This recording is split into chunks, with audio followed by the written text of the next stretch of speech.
नमस्कार दोस्तों। आज हम बात करने वाले हैं उस चाकू के बारे में जिस चाकू के बारे में सिद्धार्थ पिठानी का कहना है कि उन्होंने वो चाकू इस्तेमाल करके उस कपड़े को काटा था। तो हम ये जानना चाहते हैं कि आखिर वो चाकू कहाँ गया और वो कितना ज़रूरी था। तो चलो दोस्तों आगे बढ़ते हैं।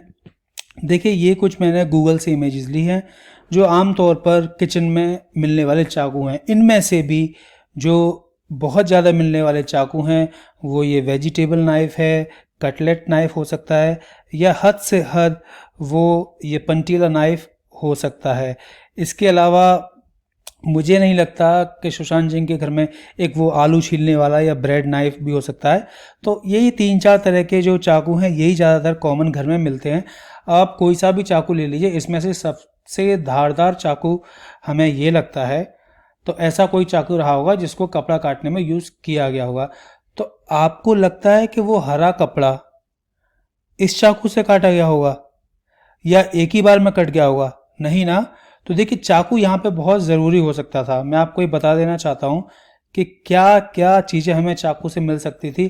देखिए, सबसे पहले तो हम जब चाकू को जैसा मैंने आपको पिछले बताया कि हम रिपीटेडली काटते उसको कई बार, एक बार में कपड़ा नहीं कटता और कपड़े को एक हाथ से पकड़ के कहीं से, तो जिस हाथ से जो भी पकड़ता उस कपड़े को उसके वहाँ पर स्वेट, उसके पसीने के निशान उस कपड़े पर वहाँ पर आ गए होंगे। अगर वो कपड़ा वहाँ पर है तो उससे पसीना निकाला जा सकता है कि किसने उसको पकड़ा। जैसा सिद्धार्थ पिठानी का बयान है कि उन्होंने उसको काटा, क्योंकि अगर बिना पकड़े काटते तो बॉडी नीचे गिर जाती, तो कपड़ा तो उन्हें पकड़ना पड़ा होगा ज़रूर। तो हमें यहाँ पे सबसे पहले तो फाइबर्स मिलते हो सारे कपड़े के, जो कि हम इजीली सिंपल मैग्नीफाइंग ग्लास से भी उसको देख सकते थे और हमें ये कम से कम एक तसल्ली हो जाती कि सिद्धार्थ पिठानी जो चाकू का बयान दे रहे हैं वो सही है या नहीं है। दूसरी चीज़, अगर उनके शरीर पे कोई खरोंच थी चाकू की या कुछ भी थी जैसे आप लोग बता रहे हैं, और या कुछ भी इस्तेमाल हुआ होता, तो उस पर कोई भी ऐसा ब्लड या टिश्यू या कोई भी फूड स्टेन, या उसको जैसे कि कोई आम काटा गया, संतरा काटा गया, या जो भी नारियल पानी या कुछ भी ऐसा हमें वहाँ पर मिल सकता था जिससे हमारे और स्टेटमेंट्स की एक्यूरेसी और अदरवाइज पता चलती। इसके बाद हमें सबसे बड़ी जानकारी यहाँ पर हमें पूरे के पूरे पाम प्रिंट। देखिए, चाकू 2 उंगलियों से पकड़ने वाली चीज़ नहीं है, और जब आप कोई कपड़ा काट रहे हो, जब आपको बार बार रगड़ना हो, तो आप पूरे हथेली से उसको पकड़ेंगे तो आपको यहाँ पे पूरे पाम प्रिंट्स, फिंगरप्रिंट, जिसको हम फॉरेंसिक की भाषा में फ्रिक्शन रिज पैटर्न कहते हैं, जो हमें मिल जाते और वो किसी भी 2 आदमियों के एक जैसे नहीं होते। इसके अलावा हमें ये पता चलता कि कोई ऐसा चाकू मिला भी या नहीं, सबसे पहले तो।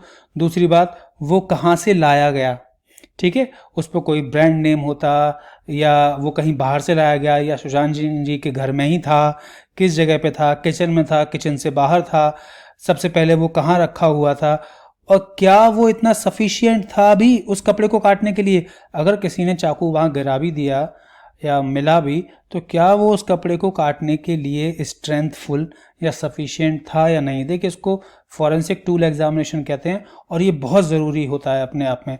अगर चाकू मिला है पुलिस को तो इसकी जांच होनी चाहिए, ठीक है। अब क्योंकि इस पर फाइबर्स ज़रूर मिलेंगे, और अगर कहीं भी कोई टेम्परिंग की गई होगी या खाली वो चाकू ला के थमा देंगे हाथ में कि ये चाकू है, तो ना तो उस पर फिंगरप्रिंट्स मिलने वाले हैं, ना ही फाइबर्स। ये अपने आप में एक इतना बड़ा सबूत हो जाएगा कि चाकू एकदम नया है, या ये चाकू इस्तेमाल ही नहीं हुआ, या फिर चाकू को पूरी तरह से साफ़ कर दिया गया है, या सिद्धार्थ पिठानी ने साफ साफ झूठ बोला है कि चाकू यूज़ किया था उन्होंने, ठीक है। और उसके बाद उसे कहाँ रख दिया गया, क्योंकि हमें कहीं भी उस चाकू का जिक्र नहीं आया है कि आखिर उस चाकू को कहाँ रखा गया। वो कपड़ा काटने के बाद क्या वो उसी रूम में मिला, या उस रूम से बाहर चला गया, या दोबारा किचन में पहुँच गया, आखिरकार ऐसा क्यों हुआ। तो ये सब जानकारियाँ दोस्तों हमें चाकू से मिल सकती थी, जो कि बहुत बहुत बहुत ज़रूरी थी।